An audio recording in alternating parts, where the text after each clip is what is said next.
Hello all welcome back to my channel. ఈరోజు బండి స్టైల్లో టేస్టీ యమ్మీ మిర్చి బజ్జీ చూసేద్దాం రండి. ముందుగా నేను చూపిస్తున్నట్టు మిర్చిని ఇలా స్ట్రైట్గా కట్ చేసుకొని దానిలో ఉన్న గింజలన్నీ తీసేసుకోవాలి. తర్వాత నేనైతే ముందుగా కొంచెం బేసన్ ఫ్లోర్లో కొంచెం వాము, పించ్ ఆఫ్ సాల్ట్ యాడ్ చేసుకొని అన్నిటికీ స్టఫింగ్గా పెట్టుకున్నాను.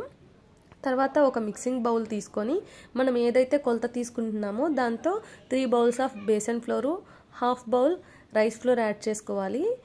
1 teaspoon, 3/4 spoon salt add చేసుకొని పించ్ ఆఫ్ వంట సోడా యాడ్ చేసుకోవాలి.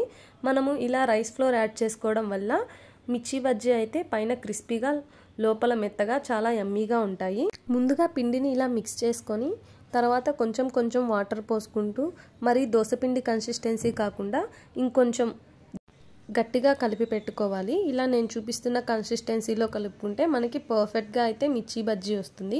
ముందుగా మనం బాండీలో ఆయిల్ హీట్ చేసుకొని పెట్టుకోవాలి. మీడియం ఫ్లేమ్లో మాత్రమే మనం మిర్చిని కాల్చుకోవాలి, లేదంటే మనకి పైన ఉడికి లోపల మిర్చి ఉడకదు. అలా మీడియం ఫ్లేమ్లో అన్నీ గోల్డెన్ బ్రౌన్ కలర్ వచ్చేదాకా వేయించుకోవాలి.